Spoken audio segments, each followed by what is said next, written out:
Hi everybody, today we're going to meet another one of our programmers and our software creators. It is Irfan Gusani from Beyron Audio, a small company out of Finland. They make a great synthesizer called Altron. And today we're going to meet Irfan. So Irfan, how are you? Tell us a little bit about yourself. I'm 24 years old. I live in Finland. I'm a music producer, a musician overall, and the main developer at Beyron Audio, and also the company's CEO. Okay, let's go back to Croatia. You're 6 years old, you're on stage, you're singing for 2,000 people. Did you prepare for that? Did you rehearse for that? Did you practice with your dad? I was born actually in Croatia, and both my parents are musicians. So I grew up in a house where used to be a lot of music and noise. I actually have this faded memory when the first time when I went to my father's studio. I was 3 or 4 years old, and I remember there were like a lot of speakers and keyboards just laying around, and I remember I just wanted to go inside and touch everything, which was clearly a bad idea. So I didn't do that, and So when I was actually 5, my father was rehearsing me the whole time, and what songs to learn and how to play the keyboards and how to sing and stuff. So when I was 6 years old, we went to my father's gig, and there was around 2,000 people maybe, and I started singing, and I just remember the whole crowd started singing with me because it was a Croatian famous song. It was really fun, and I think actually after that I kind of knew always that I wanted to be a musician or something, that's going to have an impact on music. Okay, so your dad went to Finland to take the job, and now you find yourself in a completely different country. Do you start playing music? Do you still want to be a singer? Yes, of course, actually. Yes, of course. I remember it was maybe 3 or 4 months later when we got here in Finland. My father went to a music shop, and he got me and my brother a small keyboard. Actually, it was a Yamaha keyboard, as I remember fondly. So we used to play a lot. I used to sing. My brother used to, play the piano, and then my little sister used to dance. She was like our little dancer.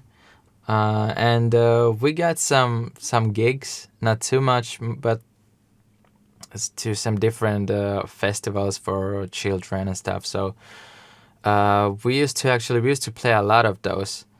But then when we moved to Turku, which is where we live right now, everything actually stopped. So I remember then I started to kind of get interested on FL Studio and these other softwares, and then I started to go to high school, so I didn't had that much time to make music. So at this point, are you making music just for yourself, or are you making music for others as well? So at this time, I think I was 18, and I was producing music for myself, actually, for my friends, and then later for Universal Music and Sony Music Finland. So it was just basically, producing professional music, and then a bunch of times I heard my songs on radios and stuff.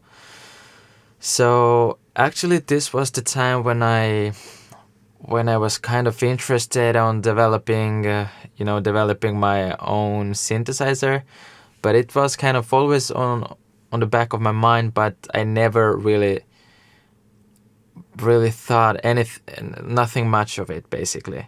So you have this experience in high school where you're making music to pay for books.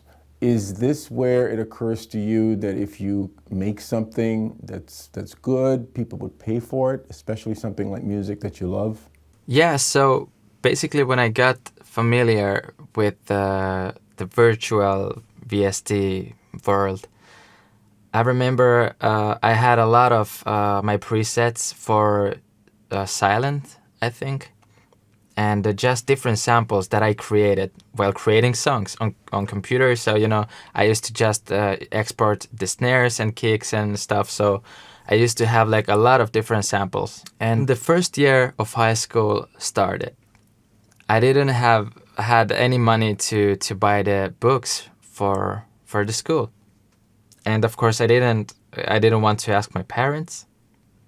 So I remember thinking on my studio, what can I do to get some money? And then the idea actually came to me that maybe I could sell to my friends my different presets and samples, because I had like maybe 5 different musician friends.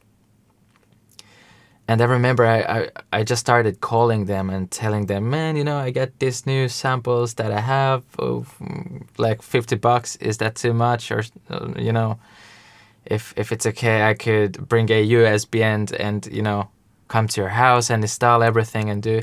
And actually, maybe 2 said no. The others were like, yeah, okay, cool, sounds good. And I remember I got like around $200. And I finally went to the store. I bought the books. I purchased them and never used them once. I got the books and that's it. Everything I learned while I was in high school was from the internet and YouTube, of course. So, yeah. I remember that was kind of a fine, nice experience to kind of see that I can sell something that I created. So it was a really good kind of feeling. At which point does it occur to you to start making an instrument? I would probably say in my late 18, I think. Yeah, because I was reading when I was actually 17. I remember I was reading about Contact libraries and KSP, which is actually the coding language for Contact. And it was really frustrating because I remember thinking the amount of work that I had to do, from coding to creating sounds and graphical interfaces and all this other stuff. So I remember I was interested at first, and then later I was like, no, I don't think I can do this. How do you go from a music enthusiast, somebody that's making music, to somebody that's actually creating a virtual instrument? How long does that take you? How difficult was it? How did you learn? It took me some time, actually, yeah. I remember when I started the coding process, I created a cutoff filter, and I was so proud of it. It was really fun to see, for the first time, something that I wrote finally working, and it's doing something to the sound. So I think it took me about maybe 2 to 3 years, actually. But I was actually coding while I was learning. So, yeah, at the beginning it was kind of hard. But, of course, I was coding every day. Every day I didn't sleep a lot. It was just coding every day. So, yeah, at the beginning it was kind of frustrating and really hard. Of course, I went to YouTube and different forums, but, coding is something that you can get from the internet help to some level, but then later, for example, when I started to create the smart sequencer and the Q&A engine, I was basically on my own. I had to kind of figure it out by myself, and it was frustrating, but yeah, I mean, I had that mindset that I can't quit because I have already given it so much time. So if I quit right now, all the time that I've given, that I've created the code and stuff, will basically just go to waste. So I didn't wanted to quit. And then you started Beyron Audio. Where does the Beyron Audio name come from? I'm glad you asked me about the company's name, because Beyron Audio comes actually from my father's name, because my father is actually called Beyron, but everybody else is calling him Beyro. So yeah, at first actually the company's name was Pro Music VST.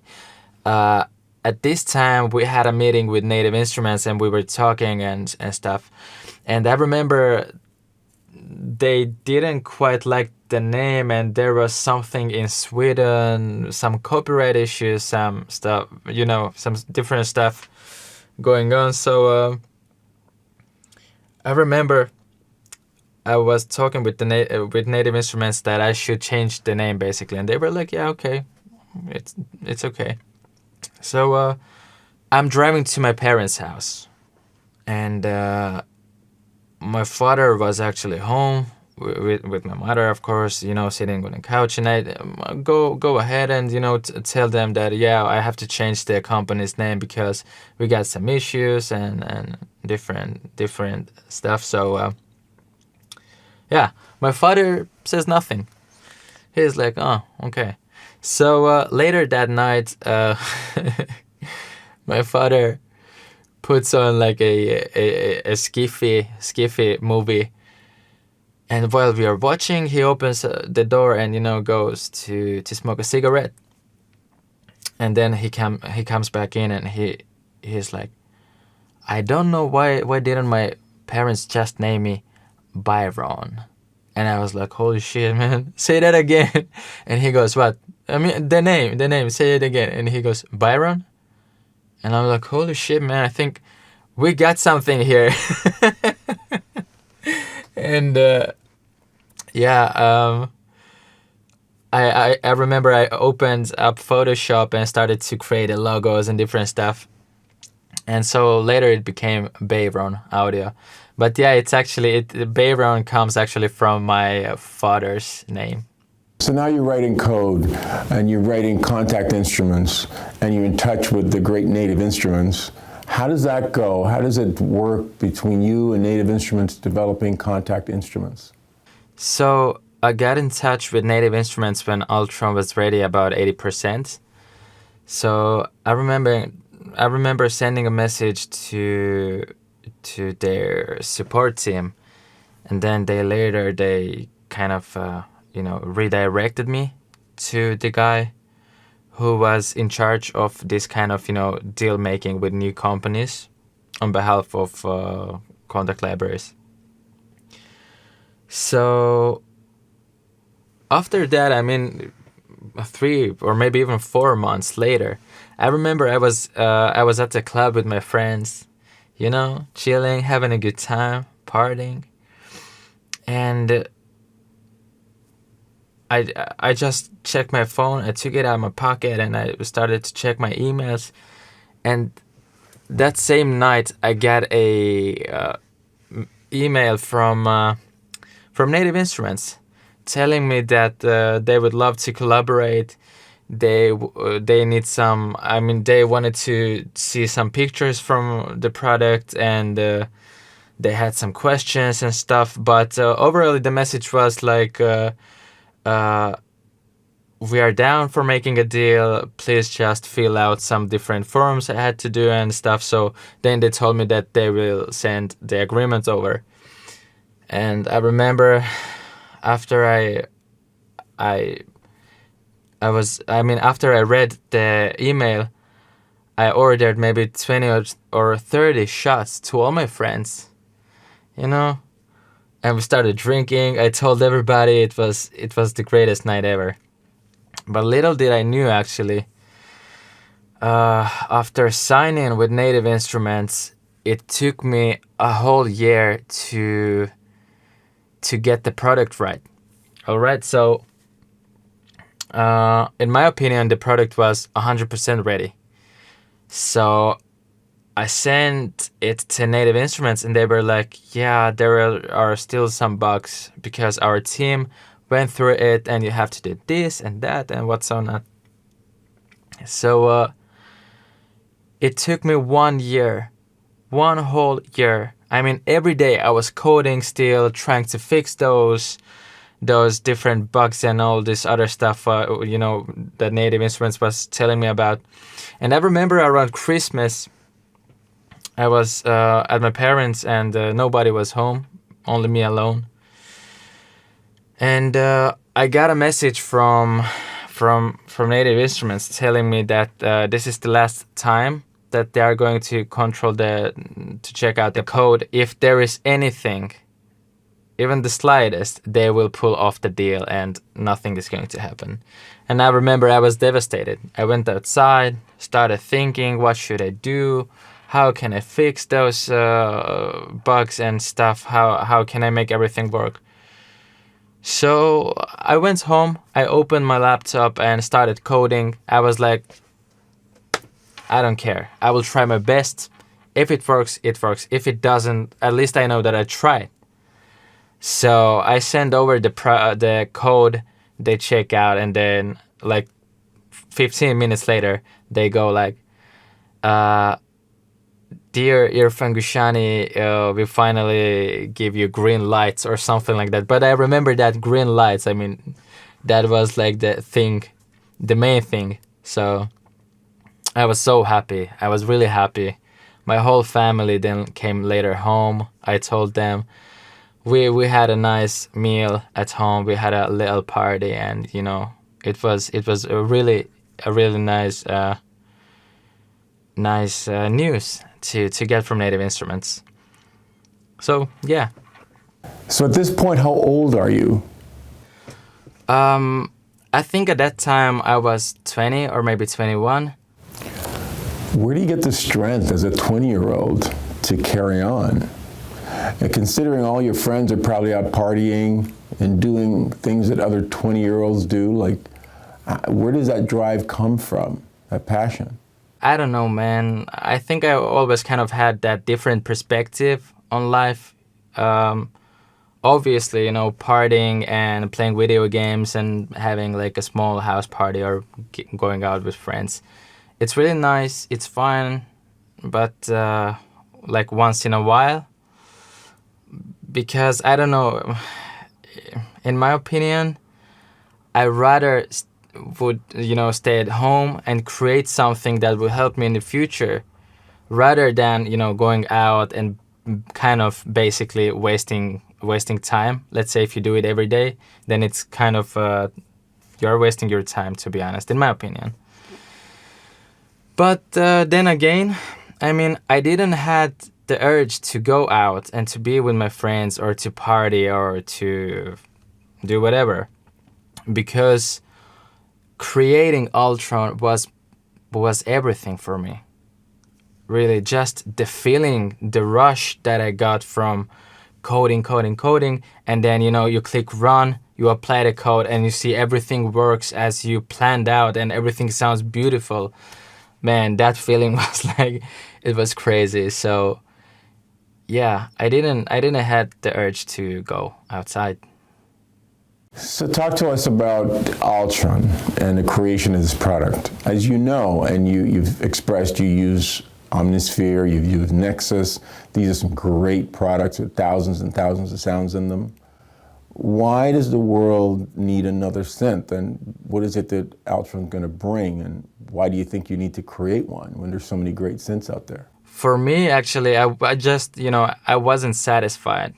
I wasn't satisfied because I wanted something more at first I didn't know what it was, but then later when I started to play with new hardware keyboards like Korg PA4X and Korg Kronos and this old, I mean the new stuff. It was then, I mean, then I got it. Then I was like, all right, I want to bring that into the virtual world. Because basically every synth was kind of the same. You open it up, you have different presets, and kind of that's it. You know, yes, you can create your sounds, or you can just choose presets, and that's it. I mean, the arpeggio area, the sequencer area, kind of, it was always like you can do like a little things, and that's it. So that's when I kind of, I mean, that's what was actually missing for me, and that's why I wasn't satisfied with all these different synth companies. And since I knew what I wanted, I thought to myself, well, let's try and do it myself, you know. And so I did. So the sounds in Altron, you made them all yourself? And what inspires you? How did you come up with those sounds, and how did you make them? Well, for me, I like to think that every sound has its own color, and maybe sometimes even, you know, character or soul. So at the beginning, I had a lot of sounds, but then later, when I got the hardware synthesizers, I had like maybe 8 to 15 different synthesizers that were, you know, all the synthesizers were actually hooked up to Cubase, and we had different presets that we created, and you know, kind of combined them. So yeah, a lot of Altron's sounds, I would say maybe to 60 or 70% comes from this hardware world, and the other stuff comes from live instruments. For example, we recorded a lot of the instruments in my school, in my music school. So there was my teacher who helped me a lot. So there was actually, I remember when I went to this crazy modern kind of hall, there was like a piano that cost maybe $500,000, and some cellos and a lot of stuff, and we had some really cool mix from Neumann to this to AKG and what's so not. And we recorded actually pretty much all the live instruments, 30 to 40%, in the school. And as I was saying, from sounds, for me it's really important that every sound that, for example, if you're browsing through Altron's sounds, for me it's very important to kind of, you know, every sound to kind of inspire you or to give you that kind of different feeling, or, you know, just to rise a vibe inside you. So that's what we wanted to do, and I think we succeeded pretty much. Talk to us about the smart sequencer. So the smart sequencer really differentiates Altron from other synths. Where does this idea come from? What does it do? Why do you think it's necessary? How does it help you? Please explain sort of your rationale for putting a smart sequencer in a contact instrument. So the simplest way that I can put it, it's basically, it's an arranger keyboard.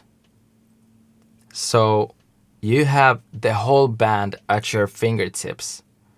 You have your drums, you have your bass, you have your guitar, whatever.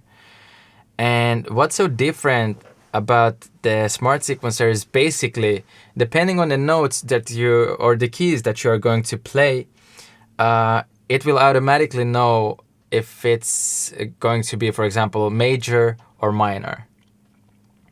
So with the smart sequencer, I mean, it's the smart sequencer actually, it has many different stuff that you can do with it. So of course it's a sequencer, but you can create your drums inside. You can then add your bass. You can add whatever instrument you want, and they will all play together in a really nice way. So basically, the main reason why we created the smart sequencer is to break that creative block, or creative block, because it has happened to me. It has happened to a lot of producers. You are 8 to 10 hours in the studio trying to figure out some different melodies, and nothing comes up to your head, and that's really frustrating. So with the smart sequencer, I mean, I swear I can't remember when that happened to me. This came out of your head? Is this your own idea? Yeah, exactly. As I said before, the idea came from arranger synthesizers, so I just wanted to bring that into virtual world. And yeah, I think we did a much better work than we actually expected. Just how everything sounds and how everything is, working seamlessly with everything, basically, with different presets. It's really amazing. Tell us about software development. This, as most people would expect, is a kind of a solitary kind of profession. You're working by yourself a lot, or in teams, and you guys may be scattered, but you're primarily staring at a screen all day. You seem like a very outgoing, friendly guy. Tell us about the life of a 20-year-old software programmer. What is that like? Is it lonely? Do you like it? So, at first, when I started with Altron, I actually had to stop all the music production, and I was just coding at the time. But then when Altron was ready, like 70 to 80%, like I said before, then I started using it on my productions first, and then later on professional, like for example Universal's artists and Sony. I started to use Altron on those kind of different productions, and it was really fun because I remember this one producer from Universal. Actually, he was like, "Are you using the same plugins, or is like, I think you have something different going on here?" And that was like the biggest compliment for me ever, because there was something different that, sounded kind of also different. And then I told him about Altron, and he went crazy. He was like, "Oh man, I need to get this." So yeah. You definitely had a strong music background and a great passion for music. That's undeniable. But how does that turn into creating Altron? Give us that kind of process. How do you make that leap from just being a music producer and making an instrument? Actually, it was a lot of fun, just chilling in the studios, playing melodies and new ideas. And I remember when I actually introduced Altron the first time to those producer guys. It was really crazy. There was like this one guy that was, he wanted something different. He wanted something new. So I remember he came into the studio, and he was, chilling just and listening to stuff. So I go ahead, I plug my laptop into the speakers, and I started playing Altron. I started using the smart sequencer, and he goes like, "Are you using Spotify right now?" And I'm like, "No, it's just this synthesizer." And what synthesizer? And he goes, he comes to my laptop and he checks out Altron, and he goes like, "What is this? Is this something new?" And the other guy, actually my friend, goes, "Yeah, he created that synthesizer."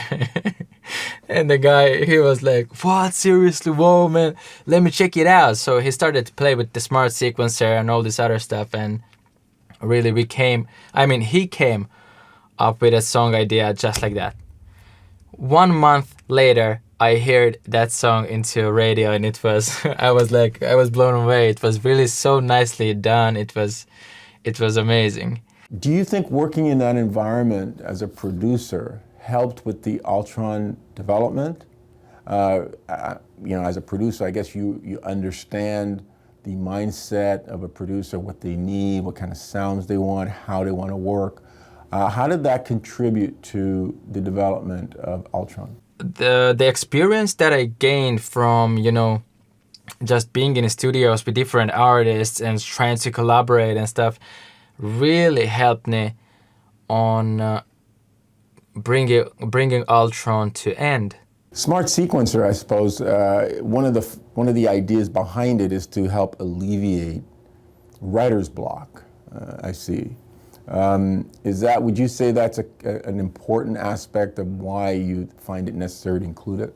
Yeah, so as I said before, we got producers that like to start from writing the melodies or starting from the drums or 808. Whatever the case may be, actually the smart sequencer is going to help you with that, regardless if you're trying to start with drums or melodic or 808 or, So basically, we got ready drums, we got some new harmony instruments that there is actually... there is no other synth that uses harmony instruments. So basically, harmony instruments is a part of Smart Sequencer. As I said, Smart Sequencer has many different features, and one of it's actually the harmony instruments. So the harmony instruments are basically, you can play them like a normal, like you would play piano or like any other synth, but if you, for example, when you press a specific key, you will have like a melody, like a different melody on that key. So basically, it's really great for coming up with melodies fast or creating something totally new. So yeah, the Smart Sequencer really helps break that creativity blocker. It's great for that purpose also, yeah. Did you see the coding as just a giant, large puzzle that you're trying to figure out on your own? Well, for me, actually, it wasn't like a puzzle, maybe more kind of like a step-by-step process. So you start with something, for example, you start with a filter, then how can we, connect the volume button or the volume knob with that filter so they work at the same time and, kind of interfere with each other. And so it's more like a step-by-step process rather than like a puzzle piece of code and that you are just trying to figure out. You're using Altron to produce everything that you create? Yeah, as I said before, I'm not using anything else. It's 100% only Altron. Is there a place where we can hear some of those productions? Sounds very interesting. Yeah, I have an artist name. It's Beyron Helsing, and I have 2 songs for now in Spotify, iTunes, YouTube. Can you tell us a little bit about the Q&T engine of Altron? So basically, the Q&T engine is sound perfection, sound quality perfection. And what I mean by that is, actually, let me give you an example. Let's say if you're recording a piano instrument, we are going to use a equalizer, compressor, and maybe a limiter, and we will adjust those effects so that they sound as clean as possible. And then, of course, let's say we have this another instrument, which in this case could be maybe a saxophone, and we don't want to copy and paste from that piano, piano EQ, compressor and limiter to a saxophone track. Rather, we would open up the saxophone track and create its own settings so that the saxophone sounds on its own beautiful, balanced and perfect. So actually that's what we did for each of Altron's presets. So basically the QNT engine, as soon as you choose a preset on Altron, it automatically knows what the setting should be so that that particular preset sounds its best. And we did that again to all the sounds separately. And that's why, in my opinion, Altron has a crystal clear, beautiful sound quality. And it's really important because it makes the mixing and mastering process very easy and kind of fun, to be honest. Now you're out here, you have a product, it's available for sale, and you're up against all the big synth companies, some of them that you grew up with. How does it feel to be actually out here with them? Do you consider yourself a competitor to these companies? Well, I just have to say I got nothing but respect to those companies, and really, if it wasn't for them, I don't think Beyron Audio would be here today. But on the other note, if I have to say something, well, first thing I think Beyron Audio managed to do a little bit better would be the background folder. So Altron has the background folder, and actually what it is, it's a folder that has for all the categories.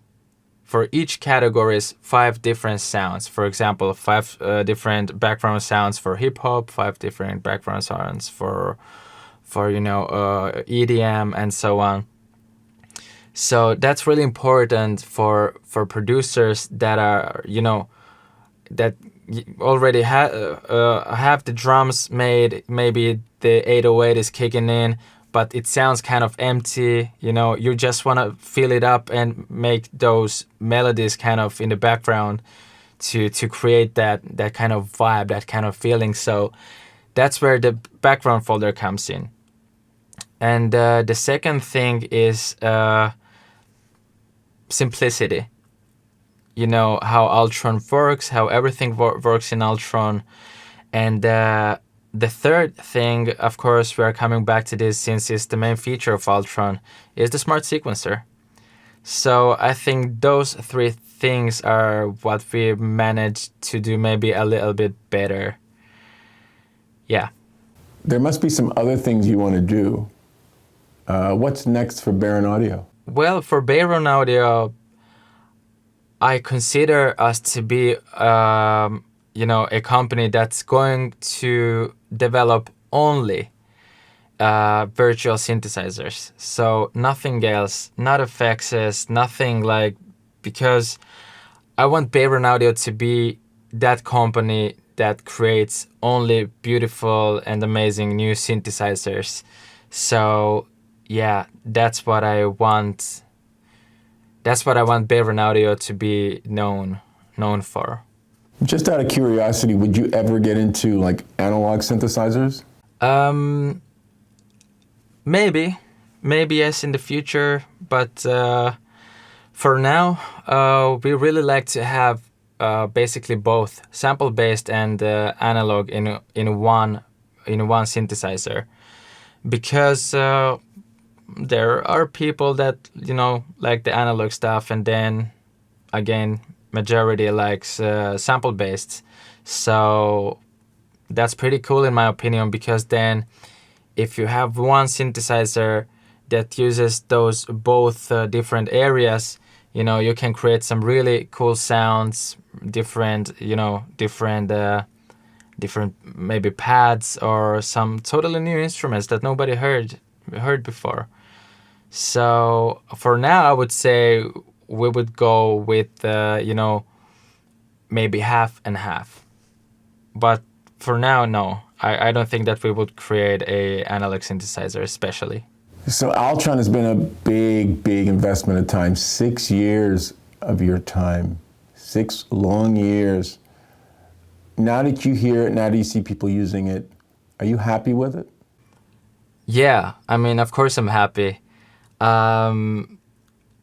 If I wasn't happy, actually, I wouldn't be selling, Altron, or even Beyron Audio wouldn't be here if I wasn't happy.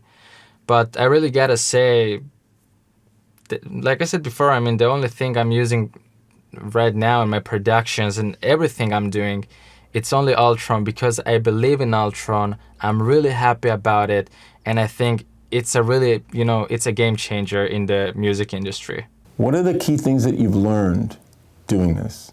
And what can you share with us as sort of lessons for, for programming or attempting big projects like this? I've actually learned a lot of things, but the main thing is if you have a cool idea or if you have something that you really want to create and you believe in it, just go ahead. The internet is today, man, full of stuff. I mean, there is really no reason to kind of to not try, at least to not try to create. So the second thing is try to do as much as you can on your own, because people are going to judge anyway, So do as much as you can on your own. And when you're ready, don't give up, because that's the hardest part. You think you are ready, but you're not ready. Because if you want your product to sell, you have to contact yourself. I mean, you have to do it by yourself. You have to contact all those big companies to try to get a deal and to just really get your name out there, which was really hard for Beyron Audio.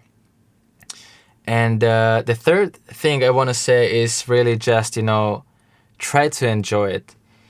If you're doing something and you're not enjoying it, then probably, I don't know, maybe you should just stop doing it if it doesn't bring joy to you. So yeah, those are the 3 main things, at least for me, from my perspective. I read somewhere about you forgetting to save something. Can you tell us a little bit about that story? Yeah, of course. I mean, this was a stupid mistake that I used to do. I used to write like maybe a half a page of code, and then somebody will call me or somebody would knock on my door and, ask me to go outside or do stuff. And I would just, casually come to my computer, shut everything down and not even worrying. And then later at night, I would come and, check my code, check how everything is working. And I didn't save, like nothing. Nothing was saved. So then, of course, I had to write everything from the beginning. But yeah, after that, after a couple of times that happened, I started to save my code. Thank you so much, Irfan, for talking with us and explaining your sort of history and your background and your vision for Altron. We really, really appreciate it. Now, I wonder if you could talk directly to our audience and maybe some people looking for new synthesizers, and give them some reasons why they should probably try Altron today. What would you say? Altron is new on the market, which means everybody is not using it yet. But for the producers out there that are, already using Altron, they will have access to a lot of new things that, people just don't know about yet, which is the Smart Sequencer, Altron effects, and of course all the new sounds that Altron offers. So that's the first thing. The second thing is Altron actually can, and it will change the way you're producing music, the way you come up with different ideas, and just, the creativity that you will get from finding different sounds and using the smart sequencer. So we strongly believe that Altron will be the perfect partner for, you know, for today's modern producers. And the third thing is, it's crucial for every producer to be able to bring the idea that they have in their minds, to be able to bring it to, you know, your computer. And like I said before, that's a crucial part for every producer, at least in my opinion. And Altron is the perfect choice for that kind of thing. So if that sounds good to you, if that's something you're interested in, I mean, Altron is the perfect musical partner. Let's say it this way.